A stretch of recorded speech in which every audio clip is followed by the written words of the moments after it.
நிறைய home Baker பார்த்துருக்கேங்க. நிறைய பேர் ஸ்டால் போடுவாங்க, ஷாப் ஓப்பன் பண்ணுவாங்க. இல்லைன்னா பார்த்தீங்கன்னா எனக்கு ஒரு பல்க் ஆர்டர் கிடச்சிருக்கு அப்படின்னு சொல்லி நிறைய பேர் பார்ப்பேன் யூடியூப்பில். ஸோ எனக்குமே ஆசையாக இருக்கும், நம்மளும் ஸ்டால் போடணும், நம்மளும் ஷாப் ஓப்பன் பண்ணணும், நமக்கும் இந்த மாதிரி பல்க் ஆர்டரில் வருமோ அப்படின்னு யோசிச்சிருக்கேன். பட் பார்த்தீங்கன்னா என்னோட வெட்டுக்கார் எனக்காக ஷாப் பார்த்தாரு, அட்வான்ஸ் கொடுத்தாரு. ஒரு 6 மந்த் பார்த்தீங்கன்னா வேஸ்ட்டாக ரெண்ட்டும் கட்டினாங்க. பட் எனக்கு ஹெல்த் இஷ்யூஸ் இருக்கிறதுனால நான் கூட சொல்லியிருப்பேன் உங்கள்கிட்ட, நான் கொஞ்சம் நடுவில் பார்த்தீங்கன்னா கேக் வந்து செய்யறது ஸ்டாப் பண்ணி வச்சுருக்கேன் அப்படின்னு சொல்லியிருந்திருப்பேன். ஸோ அதனால் பார்த்துட்டு அவர் உனக்கு ஃபஸ்ட்டு ஹெல்த்து தான் முக்கியம், பரவாயில்ல இருக்கட்டும், நம்ம நெக்ஸ்ட் டைம் பார்த்துக்கலாம்னு சொல்லிட்டு வேஸ்ட்டாக ஒரு 6 மந்த் ரெண்ட்டும் கட்டிட்டு அப்புறம் வேண்டாம் அப்படின்னு சொல்லியாச்சு. இப்போ பார்த்தீங்கன்னா என்னோட அக்கா பையன் ஸ்டால் போட்டிருக்கான். ஸோ அவங்க பார்த்தீங்கன்னா பானிபூரி இந்த மாதிரி போட்டிருக்காங்க. அவங்க கடையில் வந்து நம்மளோட ப்ரௌனியை அவங்க வைக்க போகிறாங்க. நம்ம கமர்ஷியலாக இந்த ப்ரௌனி பண்ணியிருக்கிறதுனால இதில் 2 இன்க்ரீடியன்ஸ் மட்டும் எக்ஸ்ட்ரா நான் சேர்த்துருக்கேன். இதோட ரிசல்ட் எப்படி வருதுன்னு சொல்லிட்டு நெக்ஸ்ட் வீடியோவில் உங்களுக்கு நான் அப்லோட் பண்ணுறேன்.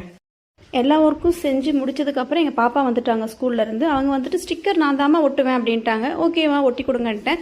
எக்ஸ்பெரி அதோட ரேட் எம்ஆர்பி எல்லாம் நான் தான் எழுத வேணும்னு சொல்லிட்டாங்க. ஓகேம்மா நீங்களே எழுதி கொடுங்கன்னு சொல்லிட்டேன். பார்த்தீங்கன்னா ஒரு 4 ப்ரௌனிக்கு மட்டும் இல்லாமல் போயிடுச்சு லோகோ. ஓகே நெக்ஸ்ட் டைம் அடிச்சிக்கலாம், இருக்கிறத மட்டும் ஒட்டி பாப்பா ஃபினிஷ் பண்ணிட்டா.